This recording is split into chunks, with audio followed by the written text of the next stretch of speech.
The Trimmed Lamp. Lou and Nancy were friends. They came to New York to find work because there was not enough to eat at their homes. Nancy was 19. Lou was 20. Both Nancy and Lou were very pretty. Lou found work in a laundry. She was an ironer. Nancy began to work as a salesgirl.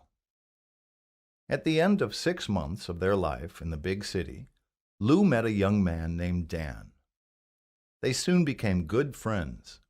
In fact, they fell in love with each other. They went out together several times a week. "Aren't you cold, Nancy?" Lou asked her friend one evening. They were standing on the corner waiting for Dan. "I feel sorry for you. Why are you working in that old store for $8 a week? I made $18 last week. Of course, ironing is not so pleasant as selling gloves in a store, but it pays. None of the ironers make less than $10 a week. I like my work." "And I like mine," said Nancy, "even though I make only $8 a week. I like to work in a big store and to be among beautiful things and nice people. One of our salesgirls married a steel maker from Pittsburgh.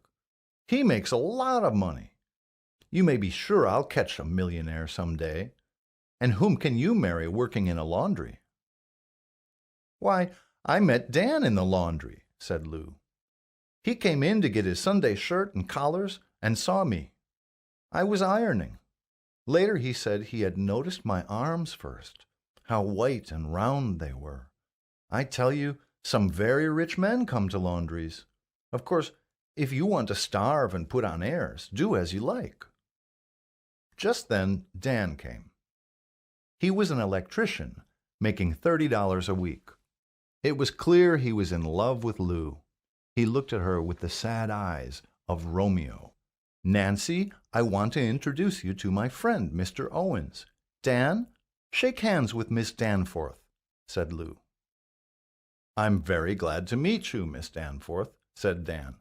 "I've heard so much about you from Lou." "Thanks," said Nancy. "I've heard from her about you, too." "I have tickets for a theater," said Dan. "Let's all go." The three of them started out to have a good time together. Nancy had no gentlemen friends. Nobody waited for her after work. Some of the salesgirls joked that she was waiting to catch a millionaire. "I'll make the biggest catch in the world, or nothing at all," she used to say. One day, 2 of the salesgirls who worked with Nancy invited her to have dinner together with them and their gentlemen friends. The dinner took place in a fashionable cafe. One of the gentlemen friends had no hair on his head. The other wore a diamond ring and liked neither the food nor the wine. The next day, the gentleman with the diamond ring appeared in the shop and asked Nancy to marry him. She said no. When he left, one of the girls said to Nancy, "What a terrible fool you are! That fellow is a millionaire. He is the son of Van Skittles himself. Are you mad, Nancy? What do you want? Do you want to be a Mormon and marry Rockefeller and the King of Spain at the same time?" "I don't want his money," said Nancy. "I don't like him, that's all. I want to marry a rich man, that's true. But I also want to like him." Lou worked on in the laundry. Out of her $18 a week, she paid $6 for her room and board. The rest of the money went for clothes. When the day's work was over, she met Dan, who was always waiting for her outside the laundry. Sometimes Dan did not like her clothes. They were too bright, he thought, and in bad taste. But she liked bright clothes, and when people in the streets looked at her, she liked that very much. Dan and Lou always asked Nancy to come with them when they went out to have a good time. One Saturday afternoon, the 2 girls met, and Lou said, "Dan is always asking me to marry him. But why should I? I am independent. Now I can do what I like with the money I make. And if I marry Dan, he will not allow me to work. Nancy, What are your plans for the future? Have you caught your millionaire yet?" "Not yet," said Nancy with a laugh. "I haven't selected one yet." "You are joking, of course," said Lou. "Millionaires don't notice working girls like us. Still, I am sure that I'll catch one before you do." Nancy worked on. She watched and studied the rich men and women who came to the store. She hoped someday to find the man she could marry. So she kept her lamp trimmed and burning to receive her bridegroom when he should come. One Thursday evening, Nancy left the store and walked over to the laundry.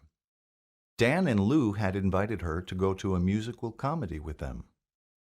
Dan was just coming out of the laundry when she arrived. There was a strange, nervous look on his face.